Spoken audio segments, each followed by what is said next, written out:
Welcome, y'all. Welcome. Okay, so this is something that I like to do, and I need to do more of it because I do watch movies a lot, right?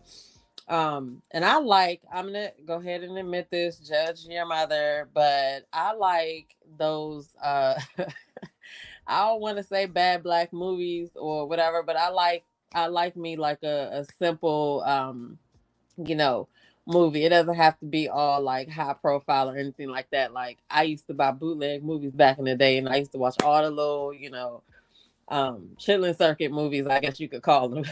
And yes, Tyler Perry's movies are included in that. But today we're gonna talk about these movies that I just watched on Tubi. Now I've been hearing people talk about Tubi, but I have never. I got too many other apps, and so I was just like, you know what? I don't need another app, right? I don't need another login or whatever. But I was searching for something on my Fire Stick the other day, and a movie popped up, and it went to play on Tubi. So I was like, okay, I haven't signed up or nothing yet because I don't know what else they got over there. But apparently, a lot of people have been doing movies over there. Okay, and this one in particular that I want to talk about first is the Stepmother, and it's got a part one, two, and three. Okay, now I love movies and shows that I could just binge because I hate having to wait to the next week to see what's going on. But so this particular movie was kind of comical to me because the acting wasn't like piss poor, but it was the plot was very predictable, right? And I found myself talking to the TV, and then I would laugh at myself, but there were some parts in there that had kind of like startled me at certain times or whatever. But the movie, I would say, I mean, I watched all three of them to the end, so I can't say it was bad. You know what I mean? But I just wanted to come and talk about how Erica Mena plays a good crazy lady. Okay, the premise of this movie is it's going to have spoilers, guys. So if you haven't watched it and you don't want to watch, I mean, if you do want to watch it and you want to be, surprised on your own or whatever, then click off now. But if you don't care and you just want to hear what I have to say about it, just stay tuned because she played an awesome crazy lady. So the premise is she's like she has some trauma in her life, and she has made it a habit or a pattern, I should say, of finding men with teenage sons, and then somehow she ends up um like she starts these families and stuff while she's still with one of the people, but then somehow she kind of has these hallucinations where she thinks she's seeing her dead son, and she ends up like killing these men. You know what I'm saying? So the first one, it was who was in that with her? The first one was okay, Marcus Houston was in it with her. And Marcus Houston is kind of corny to me anyway in movies, but he did a good job. And I feel like they did a good job in picking the son because the son looked like he could actually be his son or whatever. Like they could actually be father and son. I like when they do that in movies when they cast it really good. Um but Erica Mena, she is in all three of the movies, obviously, because it's the story centers around her.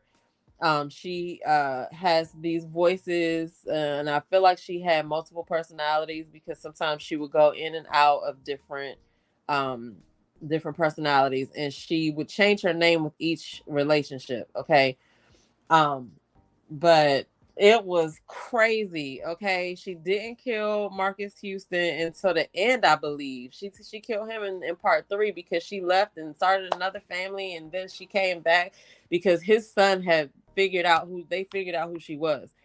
Um, but she was just killing people, and the way she was killing people was crazy because it's like, come on, that one little hit knocked you out. That was the part that I just couldn't get over. Like she killed the security guard with her legs and slid him up under the bed. You know how hard it is to move a dead body? I mean, I don't know personally, but I have to imagine that it's hard as fuck to move a dead body. And then in the second one, I believe she killed a best friend of the husband that she married, and she actually managed to somehow get his body up and create a suicide note that he killed himself, but he was hanging. Like, lady, you did not do that. Like, it was really wild and crazy. But like I said, I can't say that it was all bad because I watched all three of them until the end. And as soon as the first one ended, and I realized I had a little more time. Well, y'all don't need to know that, but I was multitasking or whatever. I was working and it was on in the background, but I just played the next one as soon as that one went off because I was just stuck in between. The movie's really not that great of a movie, but I can't look away. So shout out to Tubi for that one because after I watched those three, I was like, what else they got on here? So I really do like mystery, suspense. I like drama. I like comedy. I don't really do thrillers like that, but I guess these would be considered thrillers because it was a killer, on the loose. And so I would recommend that if you like cheesy movies that are not all the way cheesy, they it holds your attention. Okay, so check out that and check out if you like Erica Mena, check her out because she had a bunch of different. She really played the shit out this role, and she had to play different roles within the movie. So that was something that I can say shout out to her for that because I didn't know she had it in her. But then right after that, the next day. I was like, all right, let me see what else Tubi got. And the movie that I came up on, oh no, not that one. Okay, so let me show you all the covers to this. This is the first one for the stepmother. And then this is part two. That was her new husband, but she was working on him while she was with Marcus Houston. Okay. And then she had another dude. They don't even show him on this because it really wasn't that long, but that it wasn't he wasn't around that long or whatever. But she plays a good crazy lady. But anyway, so that's what the covers look like if y'all looking for it on Tubi. All right, but the other one that I watched, I don't have. Do I not have the? I gotta have a picture of it. Come on now. The other one was called Surprise. Okay, and this one was interesting because it really, it really was. Like I said, the acting wasn't bad. It was good enough to hold my attention because I wanted to see what was going to happen at the end. Okay, so they did a good job on that. There were parts where I was like, okay, come on now. But the main thing about this story is that it was a husband and wife, and they were having little, looked like they were having little issues, and he started suspecting that she was cheating. Not only did he suspect she was cheating, he suspected she was cheating with his best friend that he went to high school with. Okay. Um, he did kind of, talk to her about it or whatever. The best friend called his wife's phone. This is what started it all. Called his wife's phone and he answered and he was like, "What, you cheating with my wife?" And he was like, "Oh, you got me," or whatever, like joking. And so it did seem like maybe something could be going on. He even hired a private investigator. However, I was just like stuck on the fact that he never even sat her down to have a full conversation about it or talk to his friend about it before he just jumped out the window. And when I say he jumped out the window, y'all, listen, not figuratively, not literally, but figuratively, because just him thinking, just him having the idea in his head that his best friend could be sleeping with his wife, he just went all the way in with a plan to get rid of the best friend. Now I'm like, okay, if your wife is cheating with your best friend, why are you going off the best friend? What are you doing? Um, but okay, so let me just get into a little bit of what happened. So, he's starting to feel some kind of way. She's saying she's working late on this project and she's coming home late at night and she took a shower one night and she don't normally take showers that night. So he was, iffy about that.